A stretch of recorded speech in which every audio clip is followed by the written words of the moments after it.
My name's Dan. Thanks for having me along. Thanks to Mark, of course, as well for letting me come along such short notice. I'm not Dom, I am Dan. I work for Era.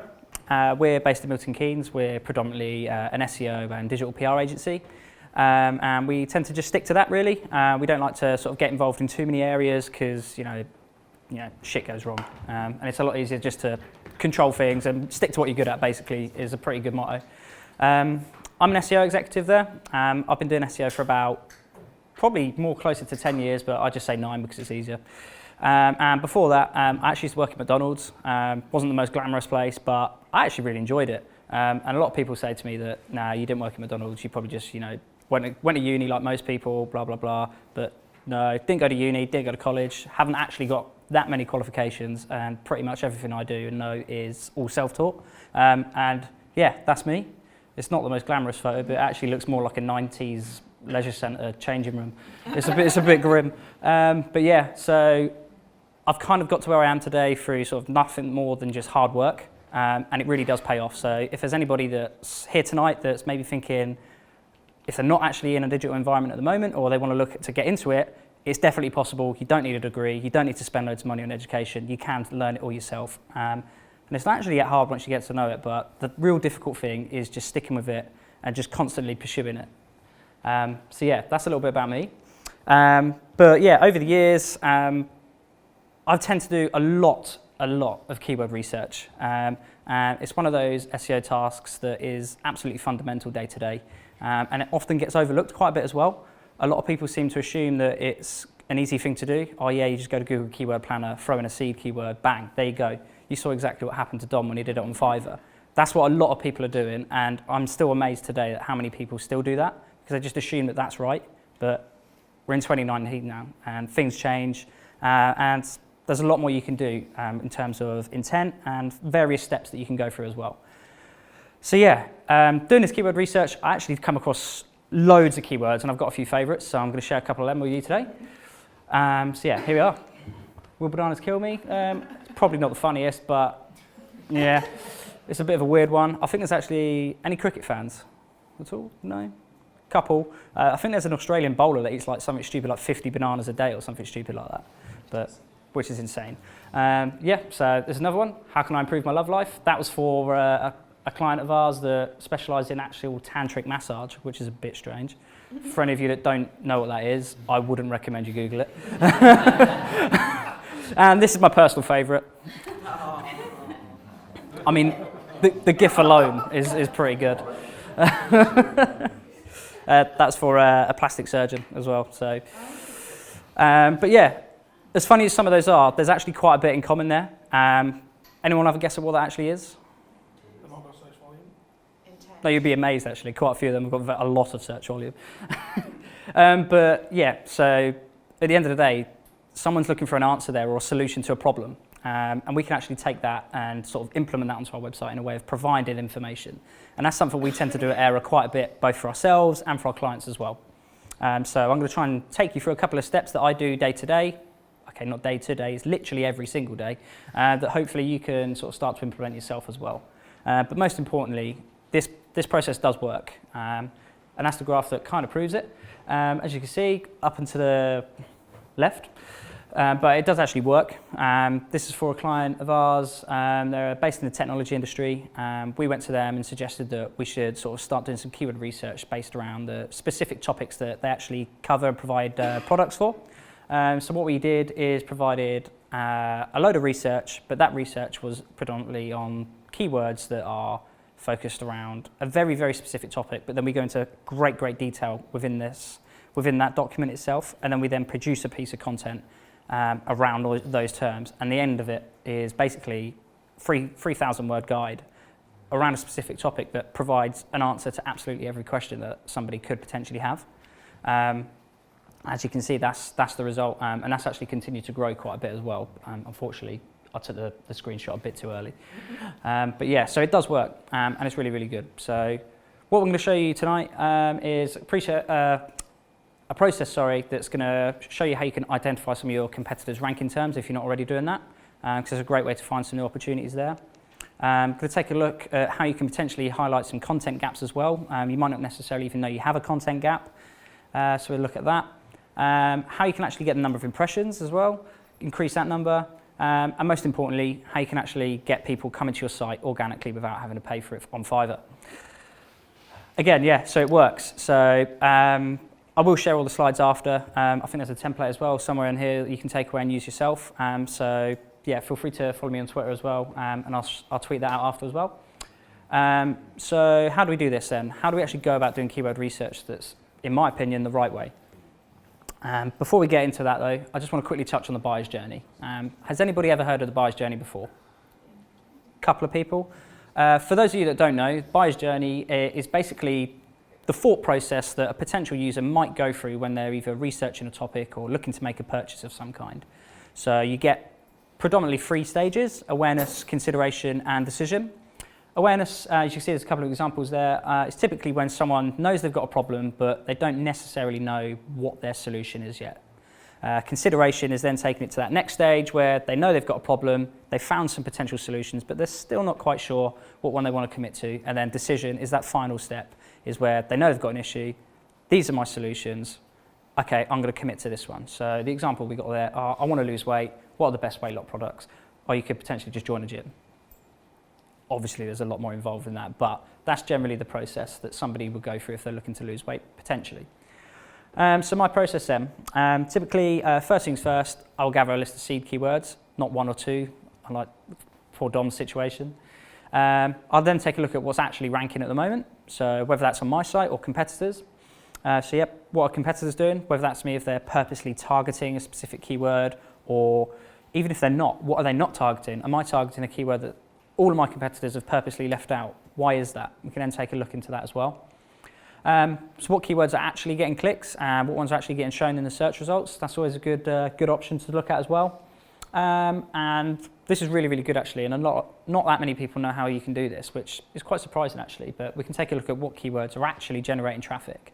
And by traffic, I don't mean the keywords that are getting clicks and being shown in search results, but getting an actual percentage, a figure, something that you can sort of keep to yourself and refer back to. So we take a look at that as well. And then what keywords actually convert, and we'll take a quick look at weighted sort as well. Yeah, so we'll touch on those in a bit more detail. But first things first, before you actually get into this process, you need to actually have a document in place. Does anybody have a regular template or a sheet that they use day to day when they do research, or they literally just export and throw it all in a spreadsheet and just hope for the best? Cool. This is a tweet from a colleague of mine, Brendan. He's got a very, very strange fascination with bananas. So he created this Twitter account called Rate My Banana, and he literally just rates bananas every single lunchtime, which is actually quite funny. This is one of my favourite tweets. My favourite section is definitely the notes section. So good, it was almost naughty. 8.5 out of 10. Cool. But no, he's got loads. Check it out, it is funny, but there is purpose here. I'm not just plugging it. I've used this to just give you an idea to sort of show you an example of what a research document could potentially look like if you wanted to build one yourself. So what kind of data do we actually want to look at? Obviously the keyword. So you can see that we've got one column there for that. The level of intent, which can also be confused as sort of the stage of the buyer's journey. So that's something that I always make sure that we sort of mark up to our keywords as well. So what kind of keywords are sort of an awareness stage keyword, potentially what are consideration, or what could be considered as a decision stage keyword or transactional keyword. Awareness keywords are typically questions, so how to, can I, is this sort of thing, that kind of stuff. Comparison, is typically like versus, or what's the best of X, Y, Z sort of thing. And then decision stuff is usually anything that includes some form of transactional intent. So it could be, where can I buy this? What's the best place to buy this product? Or where can I bulk buy this online, example? So that's just a couple of examples of that. The keyword type as well. Now this isn't something that I'm aware that everybody uses, but it's definitely something that we use at Era. So we typically use 3 types of keywords, and the type of page that we might potentially create that from, or use that keyword to create content for, So we typically look at cluster pages, pillar pages, and what we call target pages. Now, a cluster page is more or less like your blog content, anything that can support a larger topic on a greater scale. Your pillar pages is like a central hub. So it could be a complete guide, for example, on one specific topic, but then you might have half a dozen cluster topics supporting that as well within that guide, if that makes sense. And then your target pages could be anything where you're looking for somebody to take an action on that page. So that could be anything from as simple as just completing a basic contact form, or downloading an ebook, or completing a transaction, buying a product, for example. So that's a couple of those examples there. I also make sure I keep a list of any sort of supporting keywords. So it's pretty straightforward. These are just the keywords that we don't necessarily want to completely ignore, but we don't want this to be our primary target keyword at this stage. So it's definitely worth sort of keeping an eye on those, whether we track those in a rank tracker, for example, or if it's literally just to keep there for a later date if we think that, okay, we've targeted this primary keyword, it's not actually working out that great for us. Let's try one of these other ones instead that's, loosely related as well. And then we get into the sort of the data that we look to include as well. So obviously most importantly search volume. What's the point in targeting a keyword if there's absolutely nobody looking for it? Cost per click as well. Now a couple of people might be a little bit confused here, because why would you want to look at the cost per click when you're looking to rank these keywords organically? In my opinion, it's a good metric to take a look at least, because if you've got a keyword there that's got, say you've got 3 keywords, they've all got very, very similar search metrics in terms of volume and stuff and competition. If one of them's clearly standing out where they've got the cost per click at, say, like 25 quid, in my head, that suggests that if people are willing to spend 25 quid on that, then if I can get that keyword ranking organically, something good could happen there, potentially. I mean, there's a caveat there. It's not always guaranteed, but you never know. It's trial and error. And then we've got obviously the level of competition, 100 being the highest, 0 being the lowest. And then I also include some additional metrics as well. I personally prefer Moz. Of course, there are so many tools out there. Dom said that in his. You've got sort of like SEMrush, Ahrefs. You can use Google Planner yourself if you want. But yeah, there's so many out there. I just think it's really good to get 2 sets of sort of search volume data that we can just kind of compare to get an idea of where we're going with this and sort of what kind of keywords could be important. And then eventually you should have something that looks kind of like this. It doesn't have to be exactly like that, but this is what we use every single day, and it helps us sort of gets more like a visual base of what we're looking to produce, and it's much easier when we send this to our clients as well, because straight away they can see that, okay, target keywords are in orange, they're like the money keywords, they're the ones that are going to make us some cash. The cluster ones, that's potential blog opportunities there. We don't cover that at the moment, we might want to consider writing about that in the future or in the next few weeks or so. So yeah, you can look to create that yourself, or you can just download mine. Again, I will tweet this after if anybody wants it, or you can just come and ask me for it as well. But that will redirect you to a Google Sheet. You can literally just make a copy of that, and then that is yours to use as and when you need to. Feel free to adapt it as well if you like, if there's tools and stuff that you want to use instead. So then that takes us on to just gathering a list of seed keywords then. I'm guessing everybody here knows what a seed keyword is. It's basically a very, very vague keyword that you use at the very, very top level of your keyword research process, that you can then base your research on to sort of delve a bit deeper, take a look at the longer tail stuff. And the easiest way to get started by that is just a brainstorm. Good old-fashioned pen and paper, I find. Try and get sort of 20 to 30 ideas down on paper if you can. No right or wrong answer here. In my head, it's just volume. You can assess that after. Analyse the website, take a look, what keywords you're currently targeting, is it the kind of stuff that you want to be known for, or is it gone completely the wrong way? Do you want to sort of maybe have a look in a different direction as well? Take a look at any related forums and industry related websites. It's quite an old technique in terms of research, but it's one that works pretty well, and it's really good for sort of finding early stage awareness pieces of content as well. And the easiest way, of course, is just to ask your client, or just ask yourself the question. If you've got a sales team, speak to your sales team. At the end of the day, they're the guys that are speaking to your potential customers day in, day out. They know what kind of questions they're being asked, and then they can potentially feed that back to you. And that could then potentially give you another avenue to investigate. So yeah, that was seed keywords. So have a look at what's actually ranking at the moment. Now, the easiest way to do this is through Search Console. 1, it's free, and 2, it's really easy to use. Just head over to the performance report, and you'll come to a filter that looks something like that, unless you are still being forced to use the old Search Console, which the new one is obviously shit. I always like to filter back to the last 16 months, reason being you just get more data that way, nothing else. And then I always like to add a query filter in there as well. I like to exclude any brand terms, because I mean, I know for a fact that at Era we get a lot of branded search and a lot of branded traffic. So if we were to do this process, we'd need to make sure we're eliminating that to get an idea of what keywords we could potentially target. And then once you've done that, you should see something that looks a little bit like this. And you can obviously analyse that at your leisure, export any that you think could be quite useful, and save it in a sheet separate elsewhere, or your own document, for example. There are other tools that you can use to do this. Again, I use Moz quite a bit, but SEMrush is also very, very good. There are free and paid versions of both of these, but they do have their limits, unfortunately. A bit later on, I will show you some other tools that are free, which are quite good as well, that I find useful. So how can we take a look at what our competitors are actually doing and what they're targeting and what they're actually ranking for?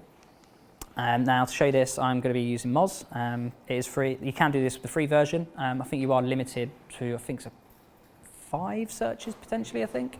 But basically, you can get the information from here with a free account, and it's great for identifying some competitors.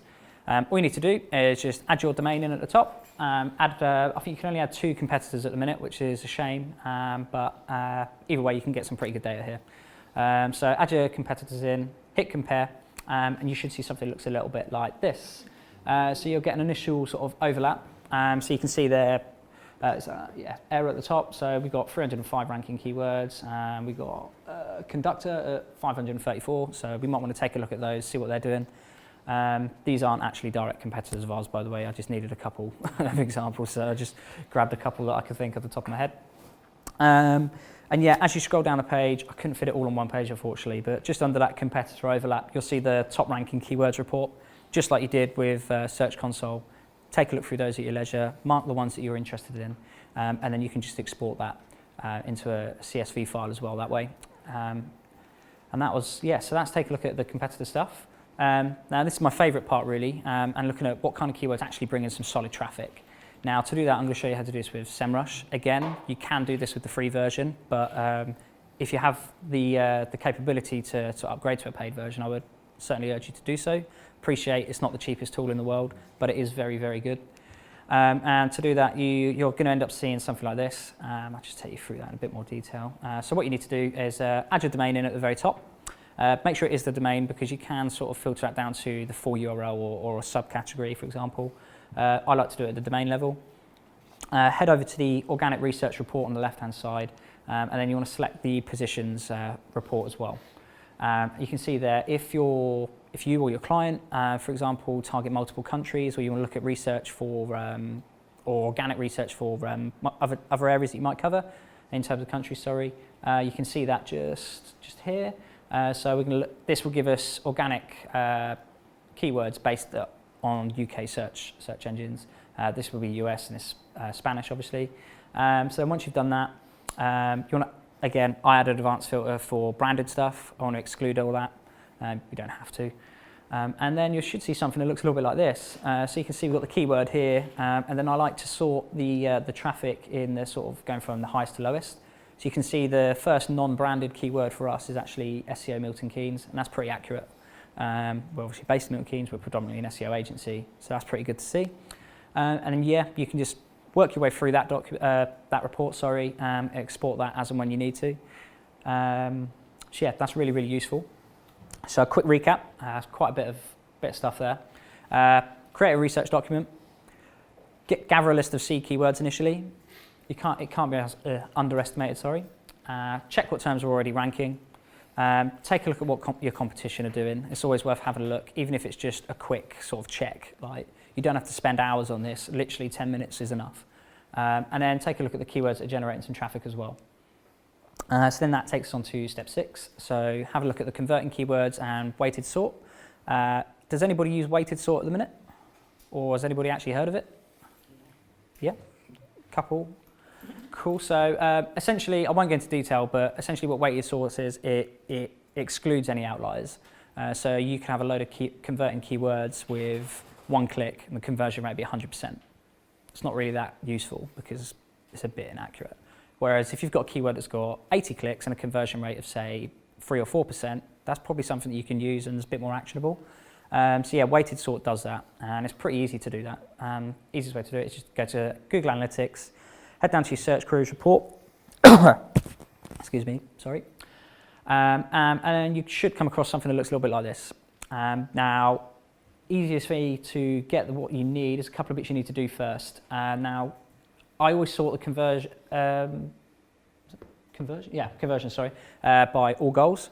If you've got multiple goals set up, you can obviously change that to specific ones if you want to get information on that. And then sort that conversion rate again from highest to lowest. If you want to add advanced filters again, you obviously can. If you want to find phrases around a specific topic, so if I want to find keywords based on predominantly just SEO, I can do that. And then once I've done that, you can change the actual default sort type from default to weighted, and then that will give you the order of the keywords in a bit more of in a way that you can actually action more things. So you can see here we've got this top keyword is at 85 clicks, conversion rate 3%. Next one is slightly, quite a bit lower, is at 19, I think, and then 4%.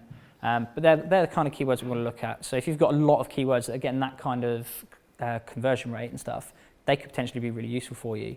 If they're converting whilst you're paying for it, they're probably going to convert if you can get it ranking organically as well. So yeah, that was weighted sort. And a couple of tools then, just quickly run through those that you can use day to day to get some new keyword recommendations. You're probably aware of a couple of them already. Moz, of course, is one that's very well known, free and paid versions, very, very good for analysing competitor stuff and just getting general new keyword ideas as well. It's my personal favourite tool.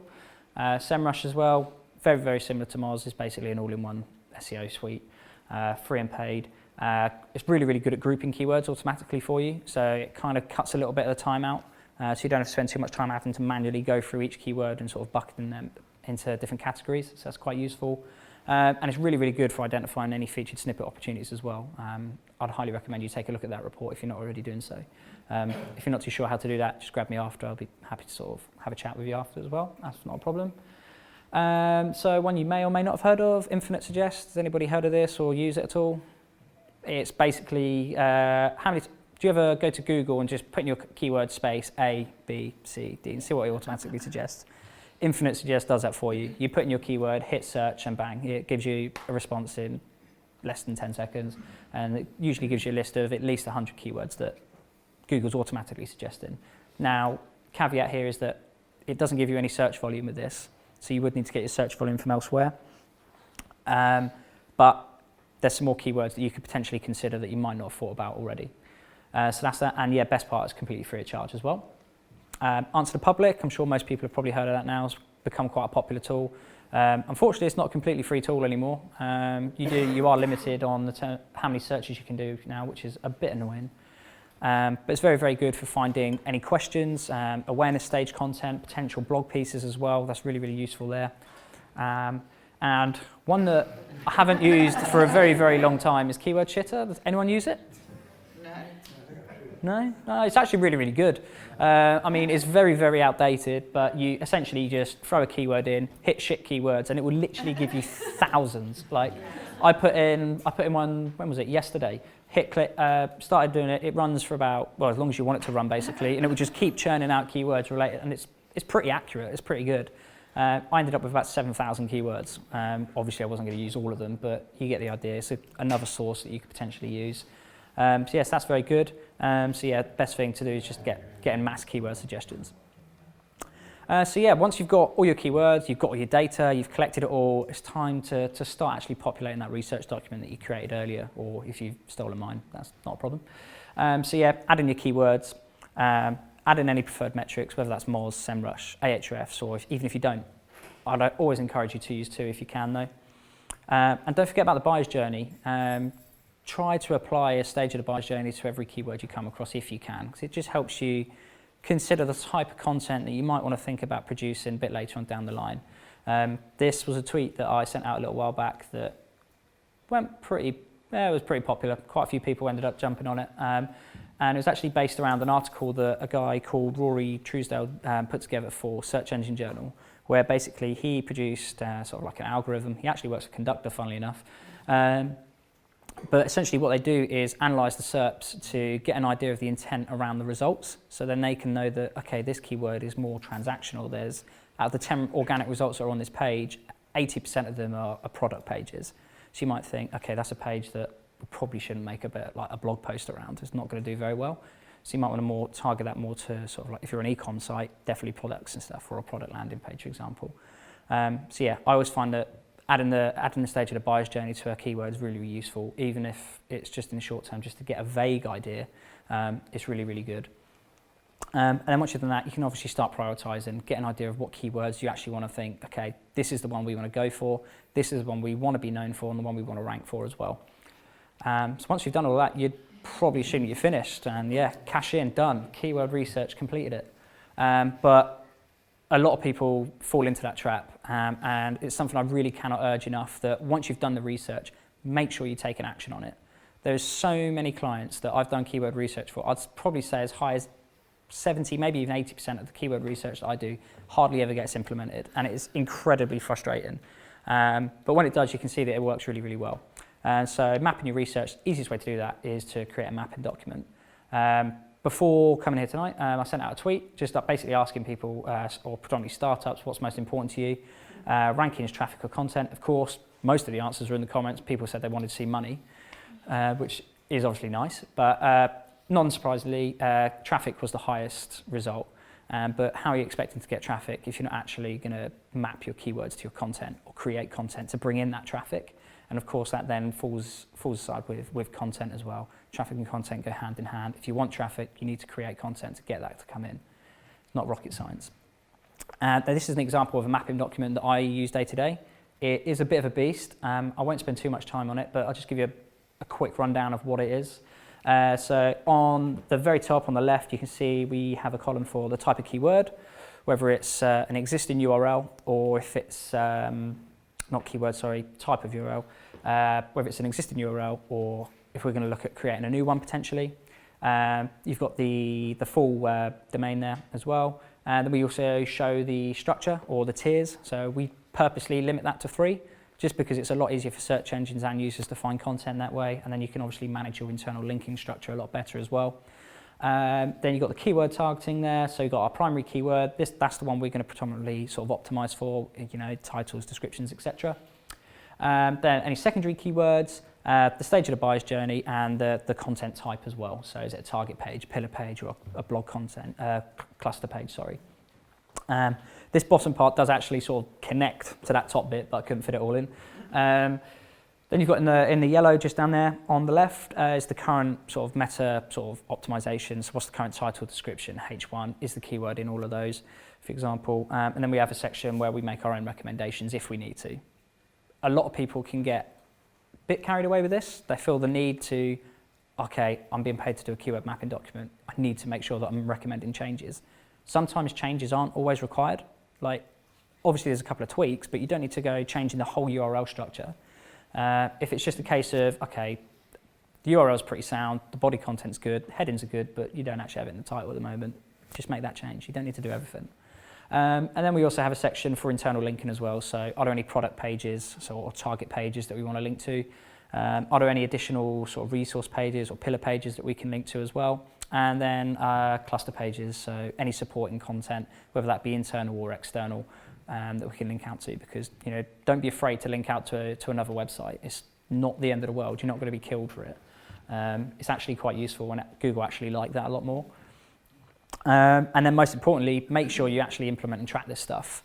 Implement it, get it on the site, whether you do that yourself or hand it to a developer and get them to implement it en masse for you. Just get it going, get it site, and then once you have implemented it, make sure you track it. Whether that be adding an annotation into GA, just simply saying, keyword research implemented on X date. That's not going to be the greatest form of tracking, but you will get an idea. And then obviously if you want to use a rank tracking software, you can use that. I personally use AccuRanker. It's quite useful, quite cheap as well compared to a lot of other tools. And yeah, this is the process that I use. It works. Hopefully it'll work for you. If you've got any questions, feel free to fire them over to me. But yeah, quick takeaways for you then. Get a research document together. If you don't have one, feel free to use mine. Like I said, make a copy of that, use that at your leisure. Get some initial seed keywords so you can actually start your content. Take a look at your competitors' ranking terms. Create a content plan. You can do that by doing your keyword mapping document. Have a look. If you realise that, okay, we've got a lot of cluster content here, but we don't actually rank for it or we don't have any pages currently optimising for it, we can then create that here. That's how you can identify a content gap. And of course, implement and track your progress. But yeah, thank you very much.